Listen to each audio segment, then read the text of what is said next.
Hi guys, welcome to my channel, welcome to another video. This video was recommended by JWK and he wants me to react to WWE moments that were not supposed to happen in 2024. And let The Rock tell you something, you walking clown emoji piece of you shut your mouth.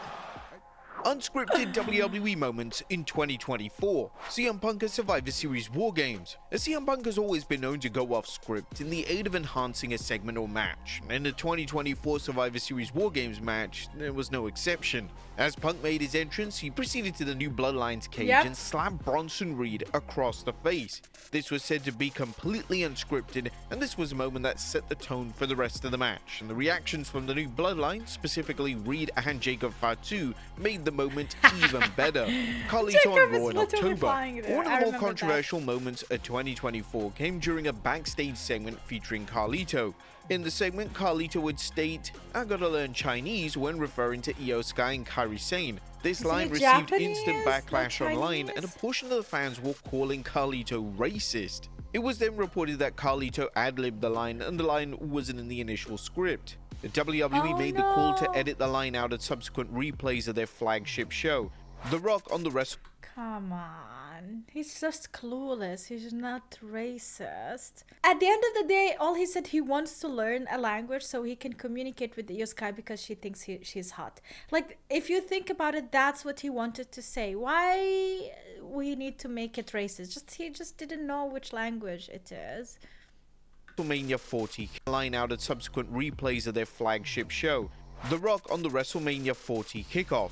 The WrestleMania 40 kickoff show had the world talking, and it featured outstanding performances from the likes of Cody Rhodes, Roman Reigns, Seth Rollins, and The Rock. But when it comes to The Rock, it was said that his backstage segment with Triple H was totally improvised and wasn't even scripted. The segment saw The Rock confront the gamer, warning him about the actions of Rhodes and Rollins, and it was a first step in the final boss character being born. Speaking on Gabby Aff, Jackie Redmond, who was involved in the segment, discussed how she was reacting in real time to The Rock going off script. "I had no idea that The Rock was going to interrupt said interview. That I legitimately did not know. I was literally just interviewing Hunter. Obviously things happen at the end of the press that I had to ask Hunter about. And I knew I was doing all of that, but I had no idea what would happen, and I literally, if you watch the clip, everyone's like, oh my gosh, Jackie sold that so good. I didn't sell shit, I didn't sell nothing." That's me reacting in real time to The Rock dropping F-bombs on our show, and me being like, what's going on right now? And despite not being prepared in advance, Redmond handled the unscripted segment perfectly, and once again showed why she's a fantastic asset to WWE. Cody Rhodes at the 2024 Royal Rumble. The booking of the 2024 Men's Rumble was a complete mess, in the sense that WWE was starting to hear that The Rock would be available for WrestleMania 40, and if this was indeed the case, then The Rock vs Roman Reigns would be the plan for the biggest show of the year. Although Triple H knew that this would likely be the match for WrestleMania 40, he proceeded to move forward with a Cody Rhodes Rumble win. Rhodes was informed directly that The Rock vs Reigns was the creative direction, but following his win, he decided to go off script and point directly at Reigns, signaling that he was coming for Reigns at WrestleMania 40. A fan speculated why exactly Rhodes would do this, yet from a logical point of view, Rhodes failing to point at Reigns would have made a lack of sense. Reigns in his title reign was firmly associated with Rhodes' story, and for him to do anything other than point at Reigns would have led to more questions than answers. In the long run, this didn't matter, as Reigns vs Rhodes Part 2 was eventually added to the WrestleMania card, and Rhodes without a doubt made the right call by going off script in the manner he did. Ricochet on Raw in April. He did amazing for his usually career. A special Raw, and it's traditionally the hottest crowd of the calendar year. WWE goes out to give the fans a show to remember. On the Raw following WrestleMania 40, WWE booked a fatal four-way match between Bronson Reed, Ricochet, Drew McIntyre, and Jey Uso, and during the match, Ricochet decided to deliver a 450 splash on Reed through the announce table. The spot looked incredible, and amazingly, before Ricochet took to the sky, he apologized to his fiancée Samantha Irvin. It was later reported that this was an audible from Ricochet and it wasn't planned, and Ricochet decided to go off script. Wrestlers lower down the card going off script is extremely rare in WWE. However, it was reported that Ricochet's improvisation was well received backstage. If this occurred during the old era of WWE and Vince McMahon was still in charge, then it's likely that Ricochet would have been reprimanded in some capacity. CM Punk on Raw in March. Now, the undisputed rivalry of 2024 was between CM Punk and Drew McIntyre. Both men brought a sense of realism and intensity that hadn't been seen in a WWE program for a long time, and it's hardly a surprise that fans call it the feud of the Triple H era. One of the most iconic segments of their rivalry took place on Raw during the road to WrestleMania 40, and in the segment, McIntyre was talking about his time as the Chosen One, and Punk responded in a clearly unscripted remark by saying, "Tell everyone who chose you, say his name if you have the balls." Both men were referencing Vince McMahon, and mentioning McMahon is a taboo topic for obvious reasons, so it definitely pushed the promo into dangerous territory. This was one of the first times that the former WWE chairman had been indirectly mentioned on TV since he was virtually blacklisted from the pro wrestling industry. It was never reported that Punk received any complaints backstage for referencing McMahon, and to Punk's credit, it was a fantastic rebuttal to McIntyre's comments and wasn't exactly random or off-topic. Cody Rhodes on SmackDown in February.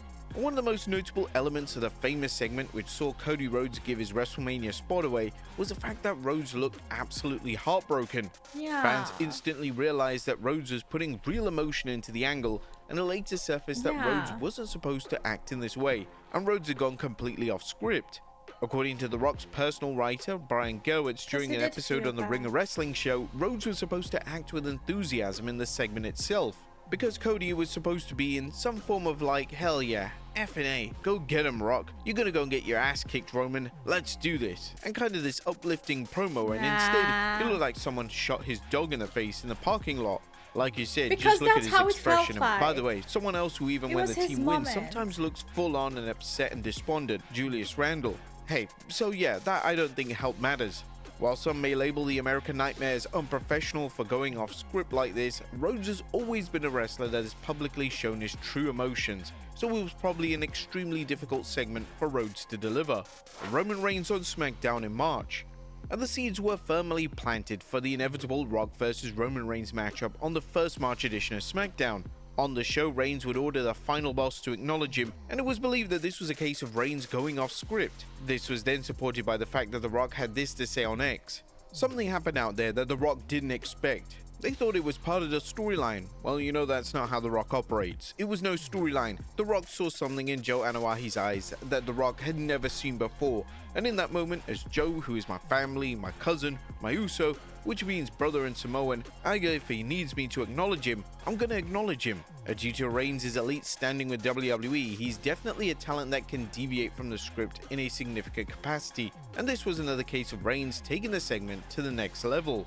And The Rock on Raw in March. Now, the final boss character certainly pushed the limits in terms of what a PG WWE presentation can allow. One of the most non-PG segments The Rock was involved in saw him offer a brutal and bloody beatdown to Cody Rhodes in the parking lot. This was a segment straight out of the Attitude Era, and according to numerous reports, The Rock didn't follow a script. Oh my god, you know what I just noticed? You know this suit he's wearing?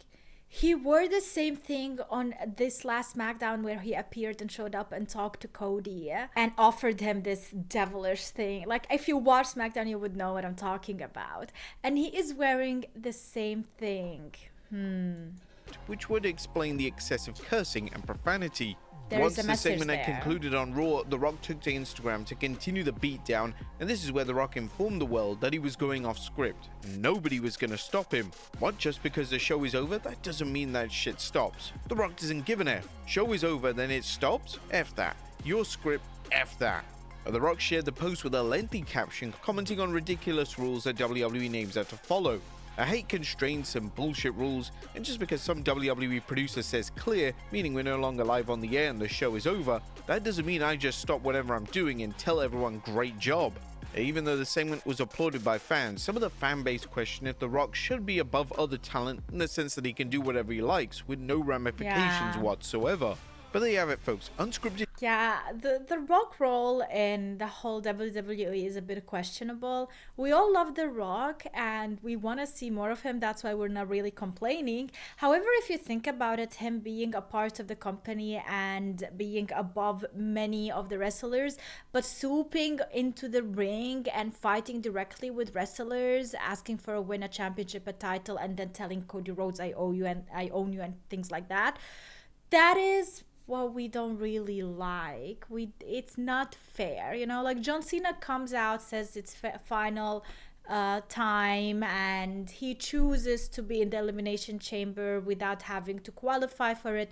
We roll with that because it is his final turn, and we can roll with stuff like that. But The Rock doing whatever he wants, whenever he wants, always, I don't know. It's a bit icky. What do you think?